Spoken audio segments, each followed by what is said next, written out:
Tunajua Daudi na Saul walikuwa marafiki wa ndani sana, na ikafikia time Daudi akaoa msichana wa Sauli, na tena Daudi akakuwa rafiki wa Yonathani ambaye ni mtoto wa Sauli.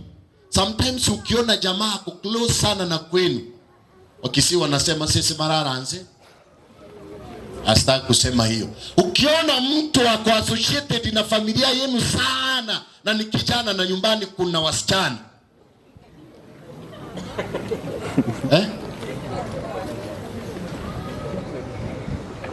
jua kwamba huyu anaweza kuwa mtoto wako.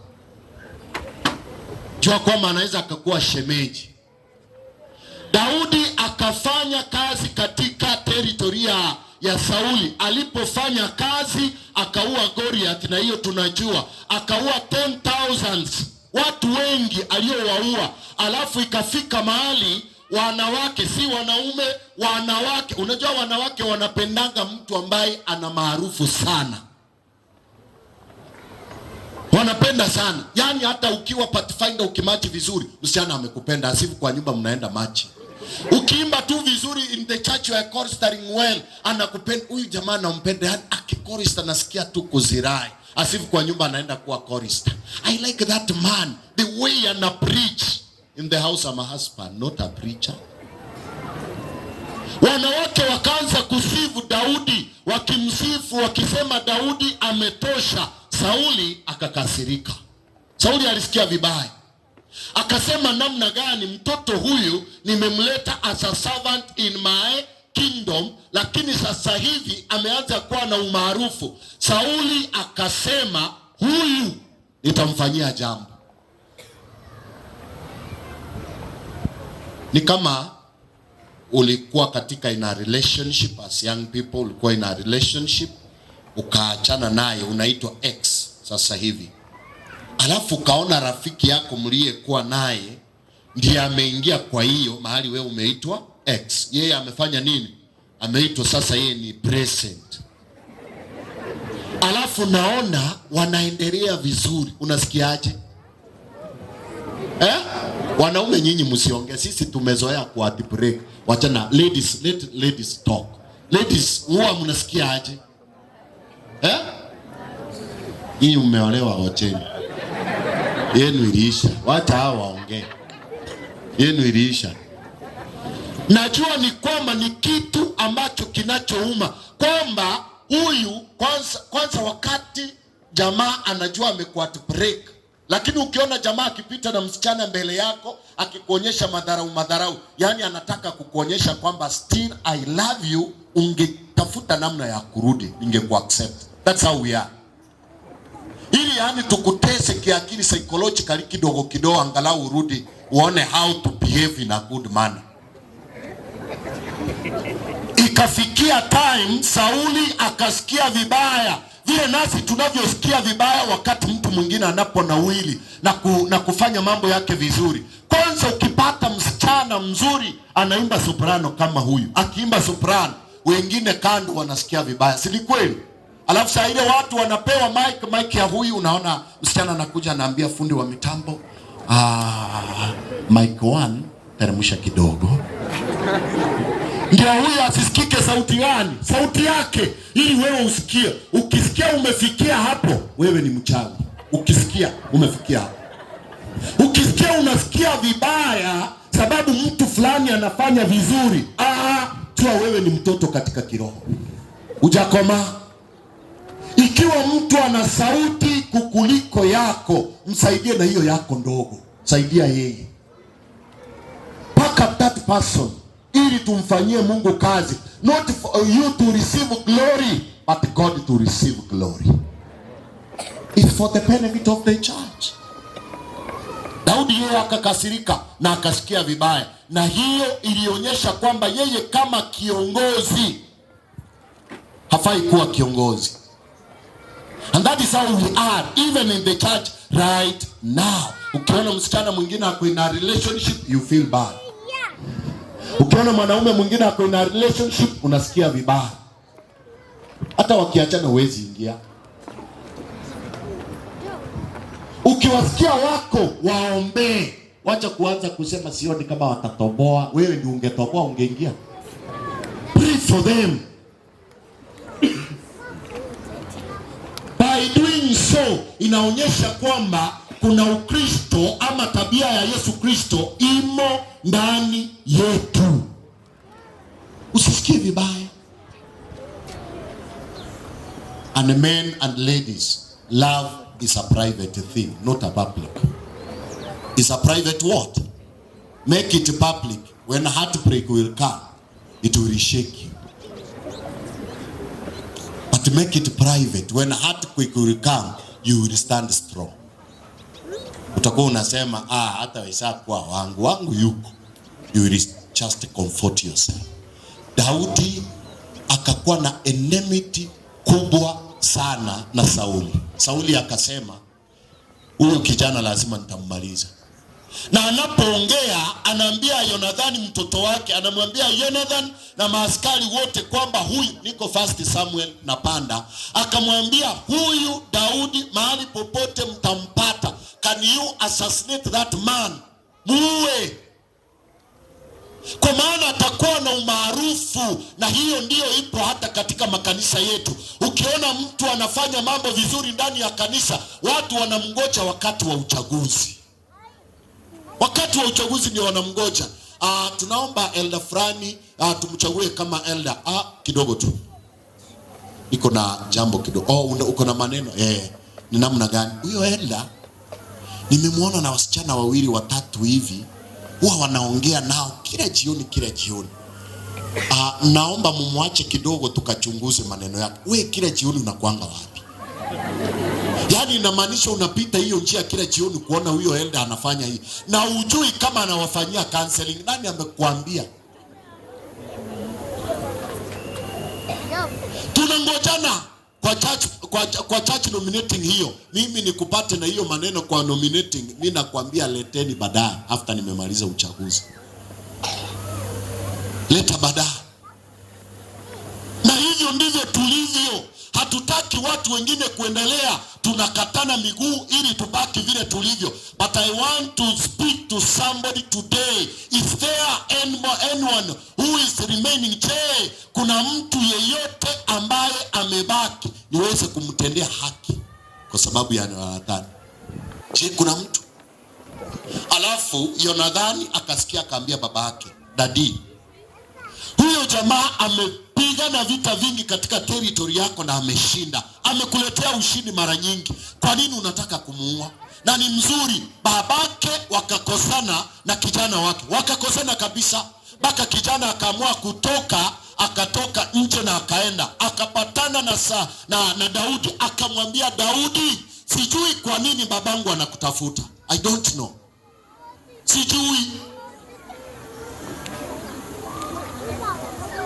Sijui kwa nini babangu anakutafuta na anataka kukuua. Kuna msichana nilikuwa nakatia nikiwa form 4.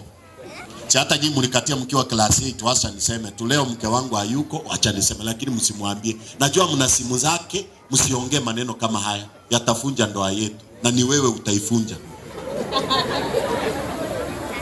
Sasa huyu msichana tulikuwa pathfinder na yeye nikimkatia form 4, lakini hatukuoana. Sasa huyu msichana ndugu yake alikuwa rafiki yangu. So chenye kinaongewa kwao wamenipangia, babake amenipangia, kwa maana ilifika mahali babake akajua. Babake alijua namna gani? Kila jioni huyu msichana alikuwa anakuja karibu kwetu, anachungulia kuja, na babangu ameketi hapa. Anamuona na anamjua. Jioni tukiingia kwa meza, wanaume tuko 5, unasikia baba anauliza, kuna msichana anakuja hapa anaitwa Kiru. Huwa anakuja kutafuta nani? Unajua sasa kwa meza kila mtu amenyamaza, lakini ndugu zangu wote wanajua anakujanga kutafuta Joel. So babangu haambiwi, lakini macho ya wao wanaume wote inaangalia nani, na babangu anajua direct ni nani.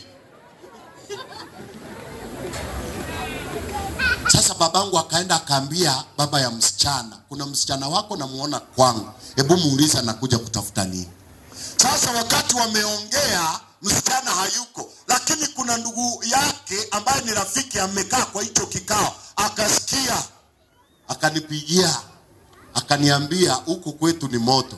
Sasa hii relationship yenu iache 1 month kidogo, alafu mtaendelea after hii maneno imecool down. Kwanga marafiki. Angalau unaweza saidiwa wakati taabu inapokuja. Sasa wakati huo nikimwona barabarani napita tu, hata tusalimiani, lakini tunafinyana macho ambayo iko na ishara ya kumwambia tukutane mahali fulani. Ishara tu. Lakini watu wanaona kweli. Mpaka mamangu alikuwa akiniona nikienda nje, ananifuata, anaenda anasimama mahali aone kama tunasalimiana na huyo msichana. Na huyo msichana ametoka. Kila mtu anapita, lakini macho imemfinyia tukutane. Na hawajui. But finally hatukuweza kwenda mahali. And that is what happened during that time of Saul and David.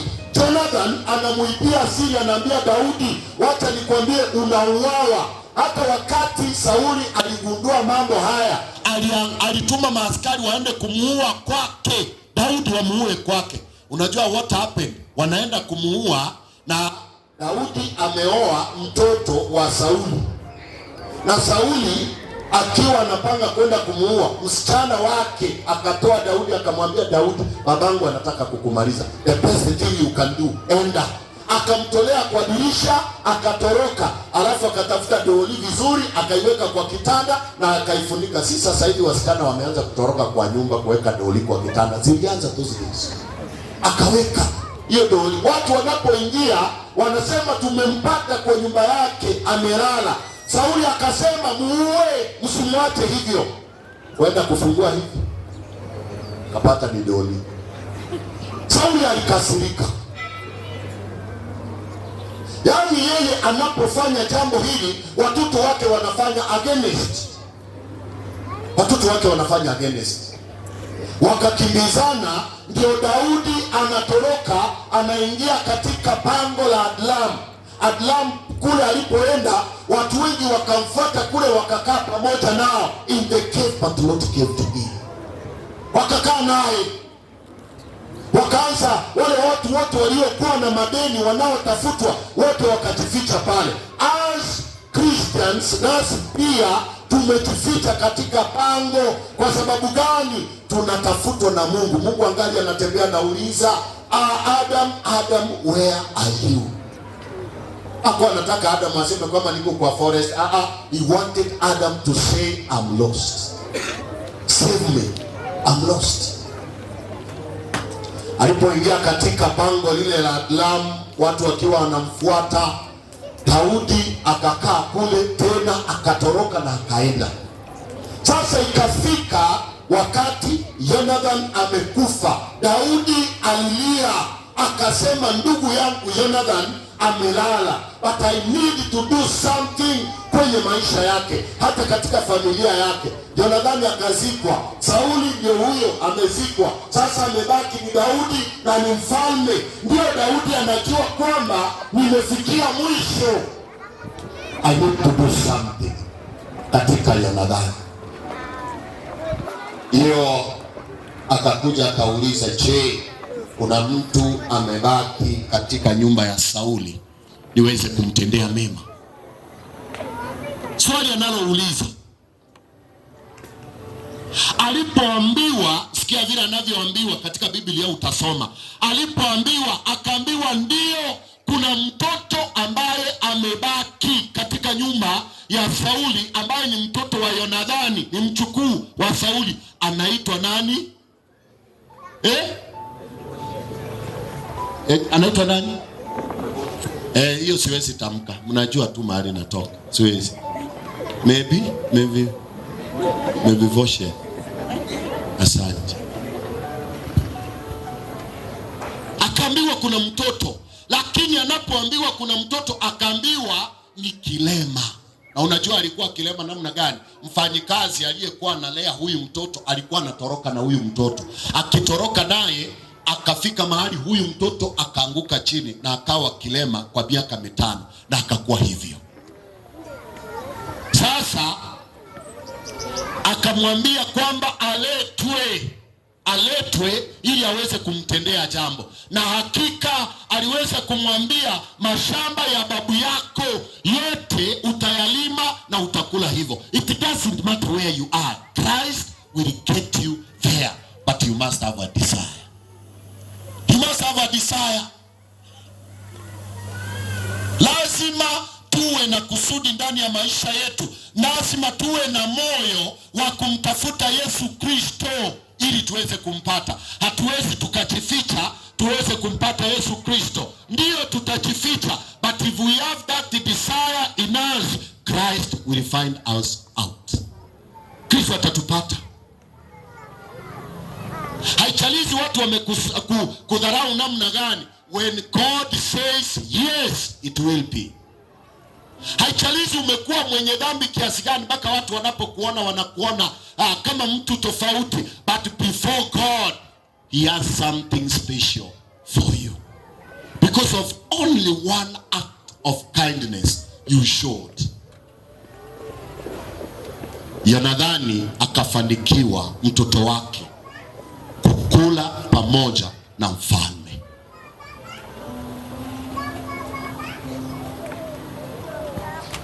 Hata nasi katika kipindi hiki,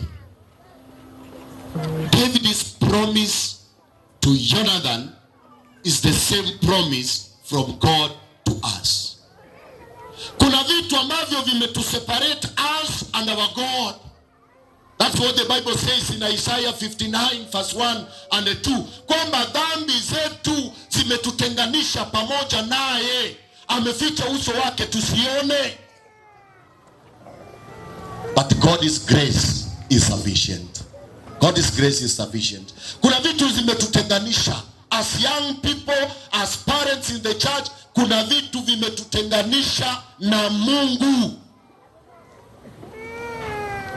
Nikizungumza kwa parents, kuna vitu vimetutenganisha na Mungu. What we call sexual immorality.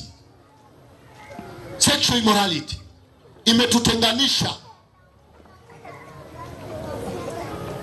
Tuna wivu ndani yetu, tuna machukizo ndani yetu, kila wakati tuko naye. Zimetutenganisha na Mungu wetu. When I come back to young people, kuna vitu vimetutenganisha. What we call fornication imetutenganisha. Kwamba huwezi nunua avocado kabla ujue kama imeiva. Fornication, na tunafurahia.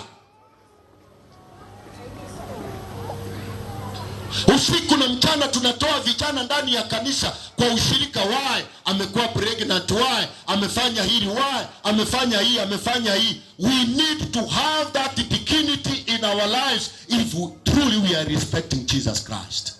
If we want act of kindness to us from God, we must show that to our living God. Respect. Kuna vitu vimetutenganisha na Mungu kama vijana. Kama kuna kitu sasa hivi, and I'm sorry to say this, kama kuna kitu inamaliza vijana zaidi katika kanisa, ni kitu inaitwa masturbation. Kunyonga mangi. I'm sorry to say this. Masturbation is killing young people in the church. Siwezi lala kabla ni nyonge.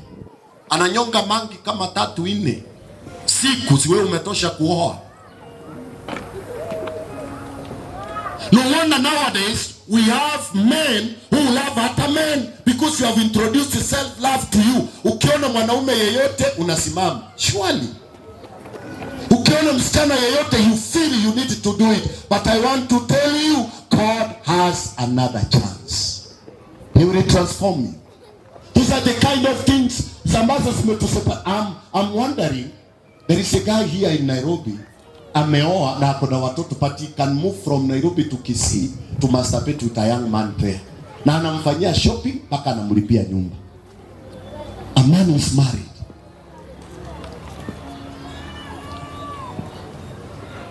Simuliona hii ingine ilitokea Kisii kitu. Ilikuwa wanaume 4. Muliona hiyo? Ladies to ladies. Nini unapenda kwa mwanaume amekauka kama kilingi ya stima shwari?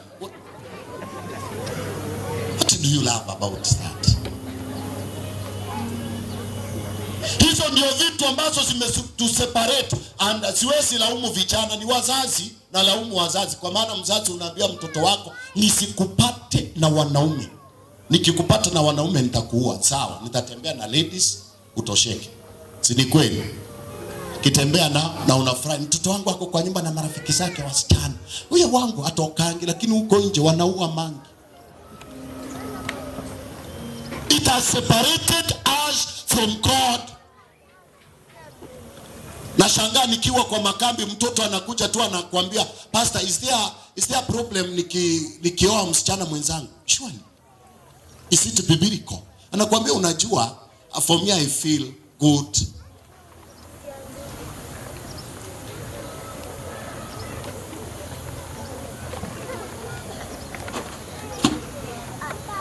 Ikitu itatitupa chini. Kuna vitu vimetutenganisha na Mungu. Lazima tuvitoe kwetu vyote. Hata Mungu aliambia Moses, if you want me to walk with you, you must get out of yourselves what we call foreign gods. Msitoe katikati yenu. Lazima tusiondoe ili Kristo aweze kutembea pamoja nasi. Bwana anasema mkono wake si mfupi usiweze kusaidia, masikio yake si mazito yasiweze kusikia. Lakini dhambi tunazozifanya ndio zimefunga Mungu asiweze kutufikia. We need to bring down that wall ambayo iko katikati yetu na Mungu ili tuweze kumuona Mungu. Lakini unaposema jambo hili unasikia wengine, siku hizi watu wamekuwa deputy Jesus in kanisani, wameanza kutujaji. No one is judging you. We are helping you to know who Christ is in your life. We are not judging you.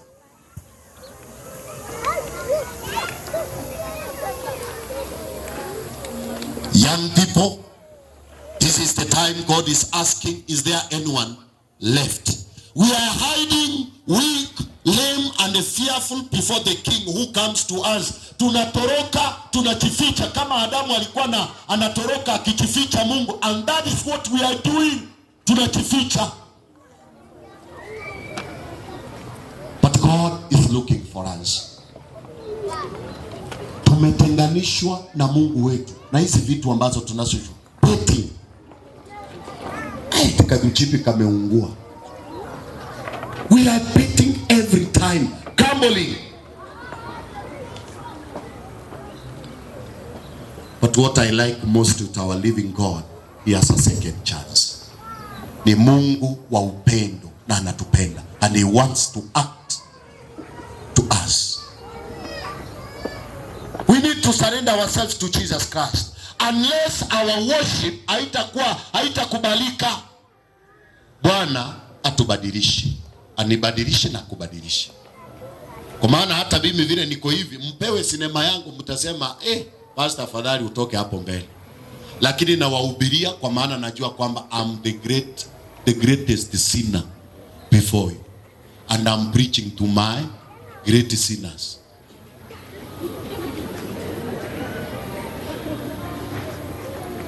You are not greater. My fellow sinners. My fellow great sinners. I'm the greatest. Yes. Tusaidiane ili tuone ufalme wa mbingu. Ni kipi hatuna kwenye maisha yetu kama Waadventista? Ni kipi Bwana atafanya? Mwalimu, naomba unisomee hili fungu. Umelipata? Yeremia 2:21. Angalia vile tulivyo. Yeremia 2:21. Hii imekuja siku hii si Kiswahili mada. Soma ukipata. Yeremia 2:22 anasema namna gani? Maandiko matakatifu yanasema hivi. Anasema namna gani? Mahana ujapo chiosha kwa maji. Soma ya kwanza. Number 1. Anasema namna gani?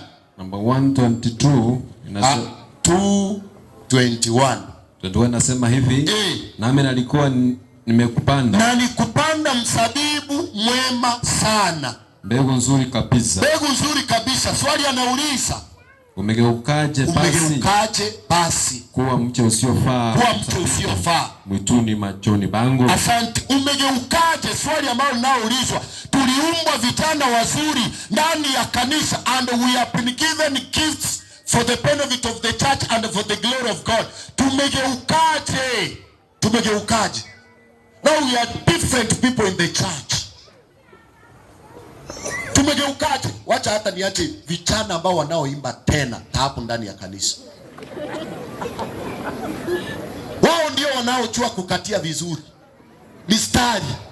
Akiona msichana mgeni amesema, mimi ni mwana youth, nimekuja Nairobi shule ama nimekuja kikazi, nitakuwa nashiriki pamoja nami. Asante. Ashaenda kwake, nisaidie na namba, nitakuwa na kutumia nyimbo. Uwa una practice na kukwambia time ya kuja. Wana practice, finally wana practice.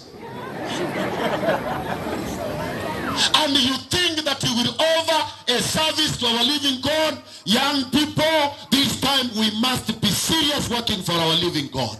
We get out the foreign gods in our lives so that God may take a chance and a greater chance in our lives to be transformed for the kingdom of heaven. Lazima vijana, wacha niwaambie, if kama kuna vijana mahali ni kanisa, na wengi kule nje wanaangalia wanasema, how will I get these people? Lakini hapa ndani ndio unashangaa wa ladies wanasema, young men in Seventh Day Adventist, they are not romantic. Ulijaribu wangapi? Ulijaribu wangapi? We are not romantic. Unataka tu tukupate hapa church, hug na kiss, ndio uone tuko romantic. Mistari tunajua. Hata kama tuna manufa hivi, but still una get the point. Kwanza ukiona mwanaume amejikombozi vizuri na akakwambia, madam, I want to talk, respect that man. Amejikombozi for 3 months. Usimwandarate, unaanza kumwangalia kutoka juu mpaka chini, unamwambia you are not my type.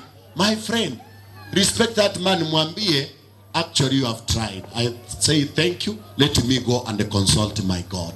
Umemwacha tu in suspense. By the way, nilikuwa nawapatia mistari.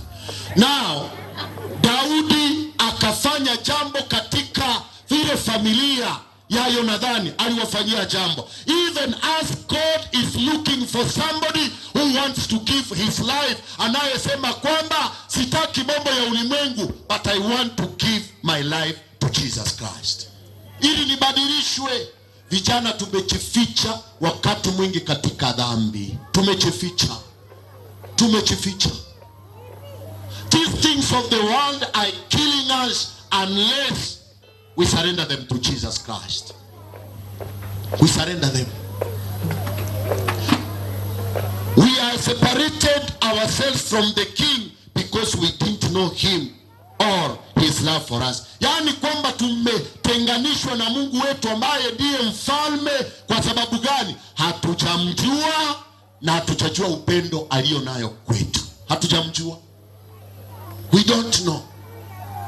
Kwa maana uwezi hubiri Kristo ambaye atabadilisha maisha yako, lazima yabadilishe. If you are preaching Christ who has not changed your life, it means you met a fake Jesus. You will not beat Christ and remain the same. Lazima kubadilisha. Angalia watu katika Biblia. Mary Magdalene anapoletwa na Wajaluo. Mnajua Wajaluo? Walimleta wakiwa na mawe mkononi. Mawe haichaanza saa hii. Ilianza kwa Biblia. Alipoletwa anapigwa mawe. Kule wanataka kumpiga mawe. Yesu Kristo anamwambia kwamba wapi wastaki wako? Hawapo, lakini enda na usitende dhambi tena. Go. Na huyo mwanamke tunamuona akifanya kazi ya Mungu. Hata nasi tunapokutana, angalia Paulo, walikutana na Mungu akiwa njiani kwenda Dameski kuwasumbua watoto wa Mungu. And finally he was transformed. Angalia yule mwanamke anaenda saa 6 mchana kwenda kuchota maji mtoni.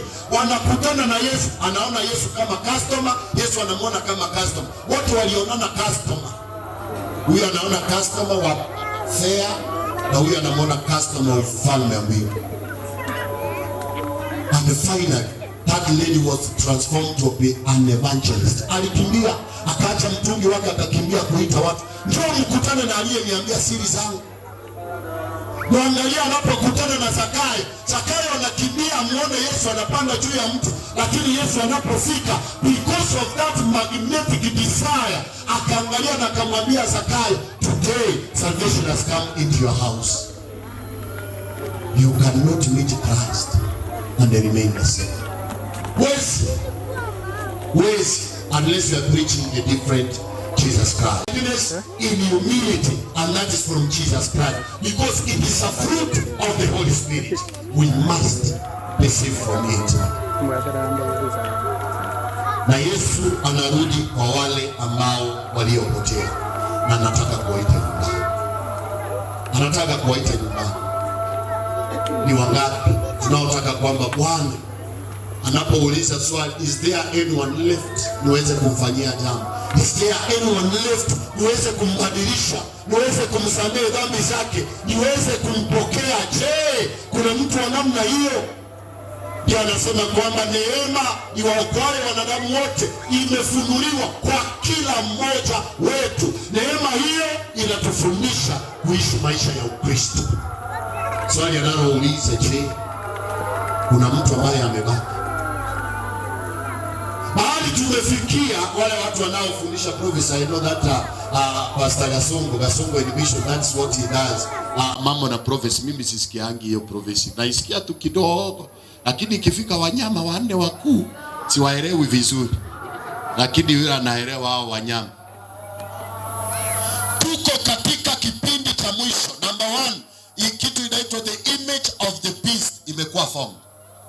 To end what?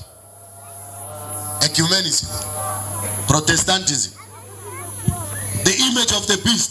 Ndio tunaongoja. Tunangoja kitu inaitwa the mark of what? The beast. Vitu vingapi? Viwili. Do you see we are home? Wewe unaona tuko nyumbani. Lakini unajua watu kama hao wa prophecy hatupendi. Wakileta wanyama huwa tunawanemu wanyama. Mnyama wa 4 ndio huyu.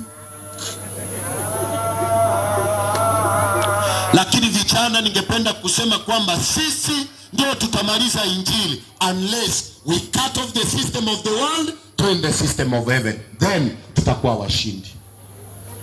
Tutakuwa washindi. Tuache shughuli tulizo nazo, tukashughulike na kazi ya Bwana. And I thank God you are in the church. Wewe ni shilingi ambayo imepotea nyumbani mwa Baba. Wakati utakapofika wa kufagiliwa, I pray hard upatikane nami nipatikane, tuingie katika ufalme wa mbingu. Wangapi kwenye mkutano huu wanaosema kwamba God, unapotafuta huu ni nani amebaki? Mimi nimebaki na ninahitaji ufanye jambo jipya ndani ya maisha yangu. Sitaki usimame kwa sababu watu wamesimama. Unasimama kwa sababu umeamua. Asante. Wimbo number 110, pianist. Simama kwa sababu umeamua. And I want to make a call. As I call Pastor Gasongo to come and pray for us. And there is a fiesta here. Alikuwa anahitaji maombi. Where are you? Kindly you can come forward as we have this prayer. Thank you for standing. Asante kwa maana mumeamua. I want to make a call. Uko kwenye mkutano huu, utawahi kupokea ubatizo. Wewe ndiye Bwana anayetafuta. Anauliza, is there anyone left? Je, kuna mtu ambaye amebaki? Nimtendee jambo. Je, kuna mtu amebaki? Kama hujawahi kupokea ubatizo, and this is the time you want to give your life to Jesus Christ, just come. Njoo.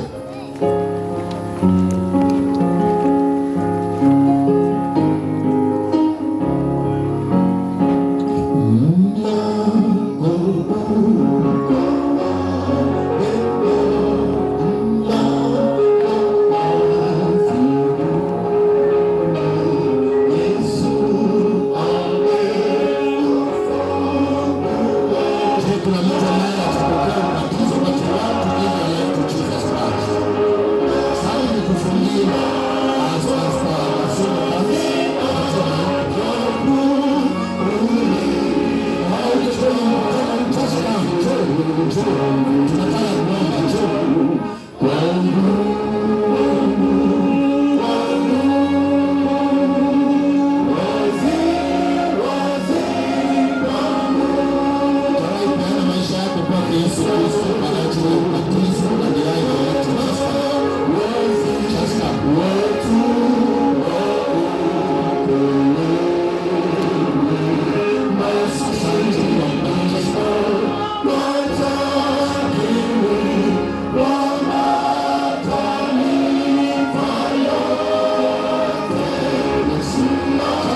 tunataka kuomba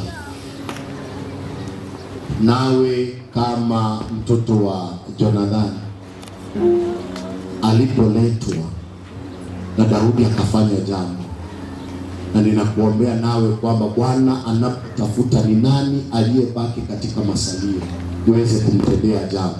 Bwana akupate nawe akutendee jambo. Bwana anipate nani na anitendee jambo. Tusije kufanyia Ukristo mchezo. Wengi wetu tutapotea tukiwa na Biblia zetu zikiwa wazi, but we are heading to jail. Wengi wetu, how I wish kwamba sisi wote tumpokee huyu Yesu Kristo na tuingie katika ufalme wa mbinguni.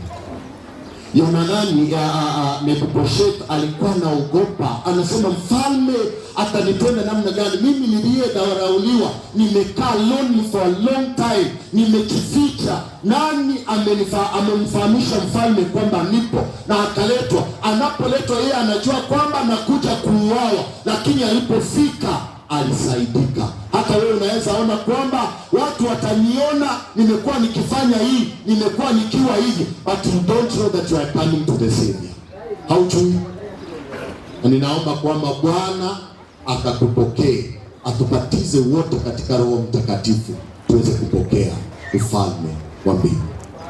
Naomba kumwalika pastor aombee hao ambao wamejitoa, and we have our brother here ili tuweze kumfanyia maombi vile ame request, alafu tutaweza kumaliza.